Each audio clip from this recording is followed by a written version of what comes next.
A Marinha dos Estados Unidos domina os oceanos do mundo há décadas. Poucos contestariam que ela continua sendo, de longe, a força naval mais capaz do planeta, em termos de projeção global de poder em alto mar. Sua capacidade de mobilizar extensos grupos de ataque no Oriente Médio, Caribe e Indo-Pacífico simultaneamente, atualmente fala por si só. Mas sejamos francos. Nos últimos anos, seus projetos inovadores de construção naval nem sempre saíram como o planejado, para dizer o mínimo. Em particular, o navio de combate litorâneo, ou LCS, a fragata classe Constellation e o destroyer classe Zumwalt foram todos anunciados como sistemas de próxima geração quando foram concebidos. Porém, esses programas de destaque foram cancelados, e só alguns navios planejados foram realmente construídos. No entanto, não foi tudo em vão, pelo menos no caso de um deles, o destroyer furtivo e de alta tecnologia classe Zumwalt. Um dos maiores erros da Marinha encontrou um novo propósito, podendo transformar um elefante branco evidente no navio de guerra mais mortal da frota dos Estados Unidos, um portador de mísseis hipersônicos. Agora, veja como esses novos mísseis dão uma nova vida à classe Zumwalt e como isso pode adicionar uma flecha especial ao arsenal da Marinha: mísseis hipersônicos. A iniciativa é inovadora, atual e exatamente o que era necessário.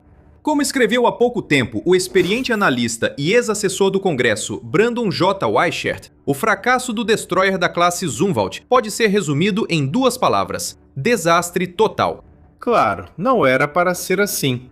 A classe Zumwalt, batizada em homenagem ao almirante Elmo Zumwalt, chefe de operações navais de 1970 a 1974, deveria enfrentar de forma decisiva um perfil de ameaça emergente para o futuro previsível. Era 1991. A Guerra Fria havia terminado abruptamente após o colapso da União Soviética, e a Marinha reavaliou suas prioridades. Em vez de enfrentar uma superpotência rival, agora provavelmente enfrentaria ameaças regionais dispersas e litorâneas, em vez de ameaças de alto mar. Assim, a ênfase mudou da guerra antissubmarino em mar aberto para a projeção de poder em ambientes costeiros e próximos ao litoral. Os destroyers classe Arleigh Burke foram projetados para defender a frota e sobreviver em mar aberto contra adversários equivalentes, função que cumprem admiravelmente. Para enfrentar novas ameaças litorâneas, a Marinha precisava de uma plataforma diferente, capaz de fornecer grande volume de fogo preciso contra alvos em terra e ameaças assimétricas, como embarcações de ataque rápido, minas e mísseis antinavio de curto alcance. O conceito original era chamado de Destroyer de Ataque Terrestre, DD-21, que evoluiu para o programa DDX no início dos anos 2000. O DDX, então, deu origem ao destroyer classe Zumwalt, uma plataforma multimissão com ênfase em furtividade, automação e sistemas de energia de alta potência. Em fevereiro de 2008, o contrato inicial de 1,4 bilhões de dólares para iniciar a construção do navio líder, o USS Zumwalt, também conhecido como DDG-1000, foi aprovado. O plano original era construir um total de 32 navios, mas 2 acabaram sendo construídos: o USS Michael Monsor, ou DDG-1001, e o USS Lyndon B. Johnson, ou DDG-1002. Mas todos os 3 acabaram entrando em serviço mais de uma década depois que a Marinha oficialmente cancelou os outros 29. Lendo sobre o navio e suas principais características, é difícil entender o motivo. Em muitos aspectos, ele é tão revolucionário quanto planejado. O requisito principal era uma baixa seção transversal de radar, RCS. Se você enfrenta inúmeras ameaças assimétricas do mar, ar e terra, enquanto atinge alvos em terra, precisa ser o mais invisível possível pelo maior tempo. A classe Zumwalt faz isso, mesmo sendo maior que qualquer contratorpedeiro ou cruzador da Marinha. Ela tem 186 metros de comprimento, 24,6 metros de boca, 8,4 metros de calado e desloca cerca de 15.656 toneladas. Para comparação, o cruzador classe Ticonderoga tem 173 metros de comprimento, 16,7 metros de boca, 10,3 metros de calado e um deslocamento de cerca de 9.600 toneladas.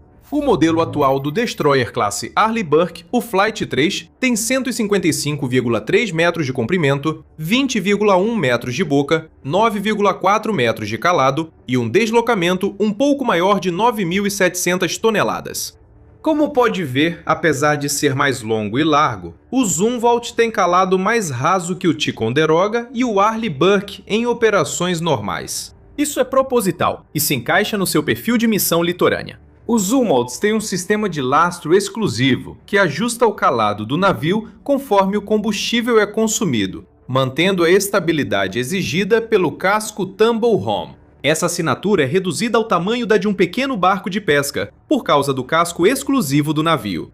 A classe Zumwalt tem casco Tumble Home de penetração de ondas, com laterais inclinadas para dentro acima da linha d'água.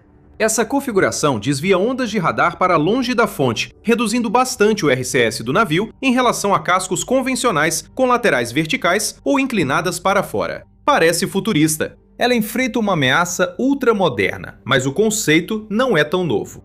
Esse design era comum em navios de guerra até o início do século XX e praticamente sumiu das principais construções após esse período. A proa invertida permite que o navio corte as ondas em vez de passar por cima delas. Mas o design foi abandonado devido a preocupações com a estabilidade. Por isso, a escolha do casco Tumble Home de penetração de ondas para a classe Zumwalt gerou muita controvérsia entre oficiais da Marinha. Argumentaram que, se uma onda atingir o navio pela popa enquanto ele inclina para baixo, pode perder a estabilidade transversal quando a popa sair da água e o navio virar. Mas esses temores foram definitivamente dissipados durante uma missão de 2019 no Alasca. O comandante na época, capitão Andrew Carson, chamou seu imediato da cabine para informá-lo sobre as condições de estado do Mar 6, ou seja, ondas de 4 a 6 metros.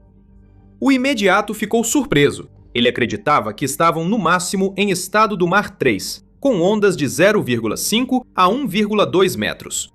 Isso é particularmente impressionante, considerando a força com que o navio devia estar cortando aquelas ondas monstruosas naquele momento. Agora, ele produz um total de 104.600 cavalos de potência, o que proporciona uma velocidade máxima de 30 nós. Isso é uma quantidade enorme de potência para um navio de combate de superfície, e significativamente mais do que a maioria dos destroyers atualmente em serviço. E não é só a estabilidade e velocidade que o design do casco proporciona. Ele também maximiza a furtividade. Isso inclui a superestrutura do convés, onde ficam sensores, radares e áreas de comando. Materiais compostos de painéis e vigas de vinil éster com fibra de carbono foram usados para reduzir peso e assinatura de radar. Essas estruturas de cerca de 900 toneladas, com 47 metros de comprimento e mais de 15 metros de altura, são os maiores conjuntos marítimos totalmente compostos já construídos. No interior e exterior da superestrutura do convés, há sensores ativos e passivos para operações multimissão, incluindo detecção de ameaças aéreas, de superfície e submarinas. Esses sensores alimentam o Total Ship Computing Environment, sistema de gerenciamento de combate de arquitetura aberta e distribuída, criado pela Raytheon.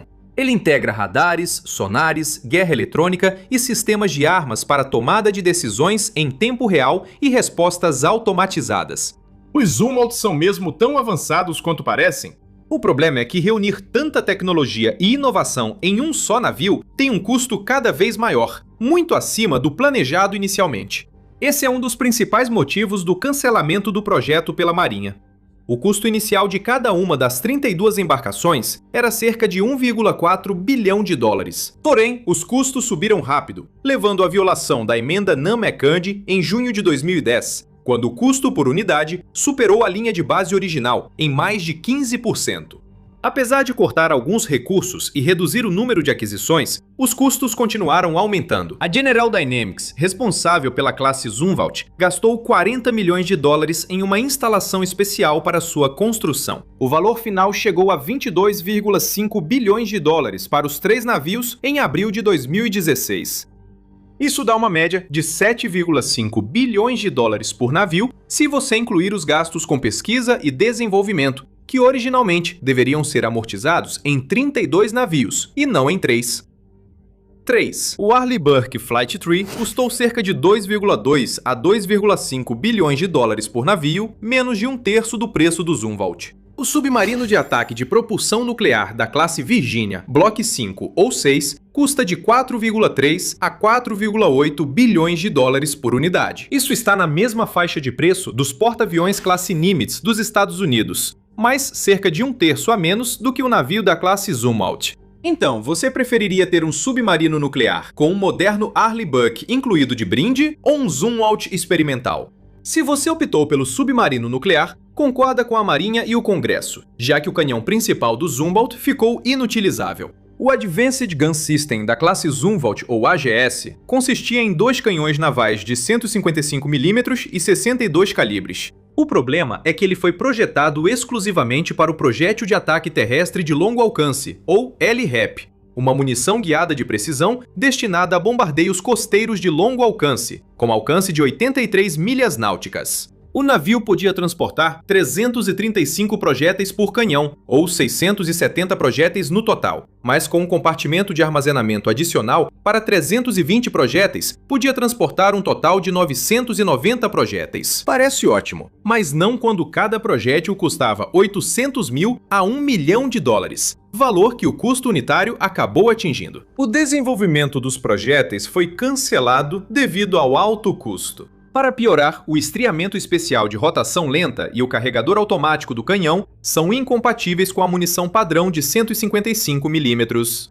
Sem outro tipo de munição, os contratorpedeiros navegavam na prática sem sua principal arma ofensiva, mas não estavam totalmente desarmados. Os Zumwalt também carregavam o Sistema de Lançamento Vertical Periférico MK-57, ou PVLS. O sistema possui 80 células VLS distribuídos pelo casco externo do navio, com uma fina camada de aço externa e uma interna mais espessa. Esse design direciona a força da explosão para fora, não para dentro do navio, e limita a perda de capacidade de mísseis só ao módulo atingido. Ele foi projetado para abrigar mísseis de ataque terrestre Tomahawk e mísseis padrão SM-2 Senhor para defesa aérea local, mísseis Sea Sparrow evoluídos para enfrentar ameaças tanto aéreas quanto marítimas e lançamento vertical, foguetes antissubmarino para enfrentar ameaças submarinas.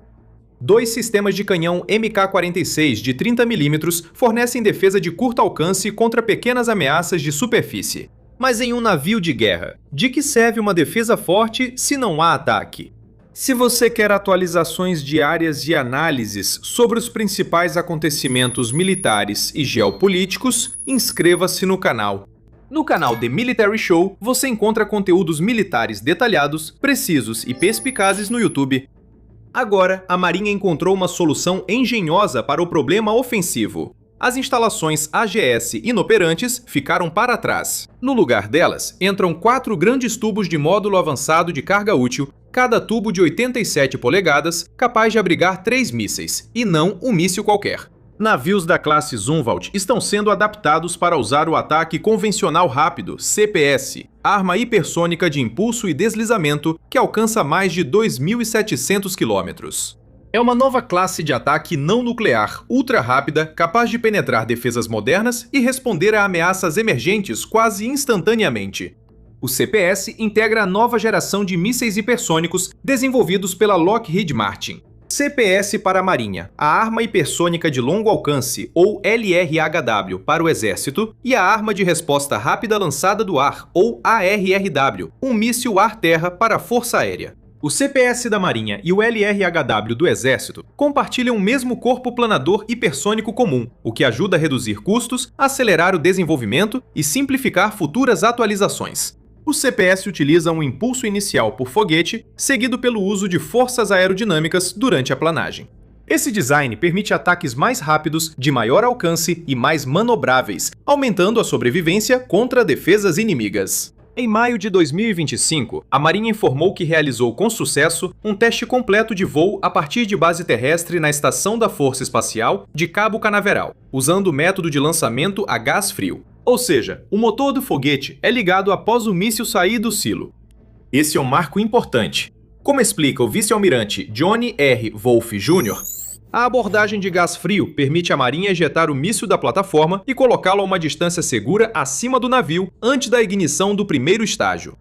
A classe Zumwalt agora vai carregar 12 deles, e isso muda o jogo. Isso transforma a classe Zumwalt de um navio de apoio costeiro ineficaz em uma plataforma de ataque furtiva de longo alcance de primeira linha, especialmente crítica para potenciais conflitos no teatro do Pacífico. Armas hipersônicas podem manobrar em voo a mais de 1 milha por segundo, tornando-se muito mais difíceis de detectar e interceptar que mísseis balísticos ou de cruzeiro tradicionais. Elas permitem que os comandantes ataquem até 1.700 milhas de distância, bem além do alcance das defesas aéreas inimigas. Por que isso é tão relevante? Bem, de acordo com Jerry Hendricks, um capitão aposentado da Marinha e ex-membro do Pentágono, que agora é pesquisador sênior no Instituto Sagamore, esses navios serão capazes de fazer isso com precisão cirúrgica, de muito além do alcance de tiro do restante da frota. Melhor ainda, devido ao baixo RCS, poderão operar com mais tranquilidade em áreas onde adversários usam estratégia de negação de área, que afastariam outras plataformas. O tempo de resposta do inimigo será bem menor. Um míssil Tomahawk demora cerca de 1 hora para alcançar um alvo a 500 milhas. O CPS vai atingir o mesmo alvo em 10 minutos. Ele pode viajar de Guam até o Estreito de Taiwan em apenas 30 minutos. Mas ainda não está claro qual será o impacto quando ele chegar. Sabe-se que o sistema usa uma ogiva semelhante à do sistema de mísseis hipersônicos terrestres Dark Eagle, o Corpo Planador Hipersônico Comum, ou CHGB. Foi relatado que a ogiva do Dark Eagle pesa menos de 13,6 quilos. Muitos drones FPV ucranianos de $500 carregam mais. Mas a principal força destrutiva aqui vem do impacto cinético do veículo hipersônico. Segundo os militares, o míssil foi criado para destruir uma área do tamanho de um estacionamento. Então, presumivelmente, o peso da ogiva indica que é basicamente uma carga explosiva projetada para dispersar os elementos de impacto de modo que atinjam alvos em uma determinada área. Os Zumwalt podem servir como bases avançadas para mísseis hipersônicos em centros como o Havaí, junto com submarinos de capacidades semelhantes. Os próximos a transportar munições CPS serão os submarinos classe Virginia Bloco 5, com armazenamento viabilizado por 4 silos extras no módulo de carga útil Virginia. Para esse novo perfil de missão, há outra atualização em andamento: modificação na autonomia e no alcance. Com a ascensão da China e um exército de libertação popular cada vez mais capaz, os 3 destroyers da classe Zumwalt foram sabiamente reconfigurados para lançar hipersônicos em alvos estratégicos. Ampliar o alcance e a permanência operacional do Zumwalt reforça ainda mais esse conjunto de missões. Essas modificações adaptam os tanques de lastro de água salgada do navio para aumentar a capacidade de óleo combustível. Também estão previstas modificações para aumentar a quantidade de combustível recebida pela classe Zumwalt no reabastecimento, considerando o aumento do armazenamento. Isso permite que as primeiras plataformas de ataque hipersônico da Marinha fiquem mais tempo no mar, o que será crucial para missões de dissuasão no Indo-Pacífico. Por isso, é fácil entender por que a Marinha tenta revitalizar o Zumwalt com armas hipersônicas e como o novo papel do navio se encaixa na estratégia dos Estados Unidos, especialmente no Indo-Pacífico. Mas será que 12 mísseis hipersônicos justificam tanta empolgação? Ou isso será só mais bilhões numa falácia do custo afundado? Teremos que esperar para ver. Felizmente, não teremos que esperar muito por uma avaliação inicial.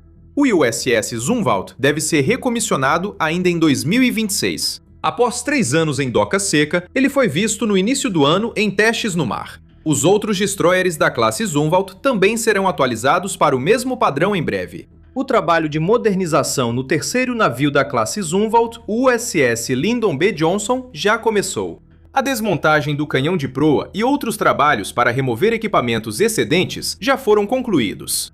E o navio está programado para voltar ao serviço quando o segundo navio da classe, o USS Michael Monsor, entrar no dique seco em 2027, para manutenção programada.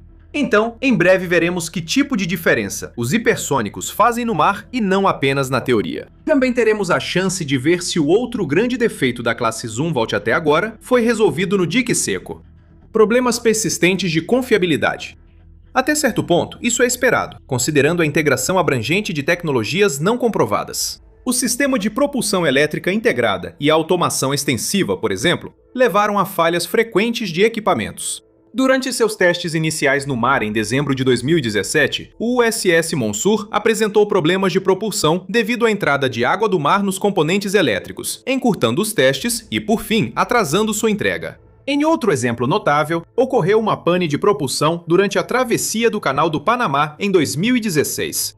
O evento expôs vulnerabilidades na distribuição elétrica e nos materiais compostos ligados à furtividade, aumentando a manutenção e reduzindo a disponibilidade operacional. A dependência de sistemas inovadores sem validação suficiente em alto mar ampliou esses problemas iniciais. Sem dúvida, haverá mais problemas iniciais com a instalação do sistema CPS, que ainda está em desenvolvimento. E tudo isso certamente vai adicionar mais bilhões à conta, que já é absurda. O CPS não vai ser barato. Por isso, embora muitos tenham aprovado o novo papel do Zumwalt, outros questionam se reaproveitá-lo compensa o custo e os recursos. Mesmo que tudo corra bem e o novo Zumwalt se torne o navio mais mortal da Marinha dos Estados Unidos, existem apenas 3 e nunca passarão de 3. Qual a relevância do impacto de 3 navios na força total, especialmente em comparação aos maiores destroyers Arleigh Burke da Marinha e aos futuros navios de guerra planejados? Segundo estimativas, se os custos da atualização hipersônica ficarem dentro do previsto, o que é incerto pelo histórico do Zumwalt, a integração do CPS pode acrescentar cerca de 452 milhões de dólares por navio da classe Zumwalt. Chame isso de 1,5 bilhão de dólares para os 3. Talvez esse dinheiro tivesse melhor uso em outro lugar. Cada vez mais especialistas acreditam que navios gigantescos de vários bilhões de dólares, como porta-aviões e destroyers, estão com os dias contados, dando lugar a embarcações navais não tripuladas. A Ucrânia basicamente expulsou a frota do Mar Negro da Rússia do oeste do Mar Negro, usando drones aéreos e navais. Os Estados Unidos tiveram que enfrentar drones e mísseis antinavio iranianos e Houthis, enquanto mantém operações no Golfo Pérsico, Golfo de Aden e Mar Vermelho. Por 1,5 bilhão de dólares, a Marinha poderia adquirir 5 grandes embarcações de superfície não tripuladas armadas com mísseis, LUSVs, cerca de 25 drones de superfície médios, multifunção ou 12 submarinos autônomos de longo alcance. A frota híbrida proporcionaria mais volume, sensoriamento distribuído e menor risco à vida humana do que uma única plataforma tripulada de alto valor. Mas isso afetaria o temível poder de alcance ultralongo de um Zumwalt equipado com armas hipersônicas.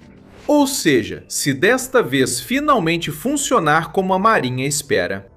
Claro que vamos acompanhar de perto os desdobramentos, então inscreva-se no canal para ficar por dentro. Enquanto isso, confira este vídeo e decida por você mesmo se o porta-aviões já está obsoleto ou não.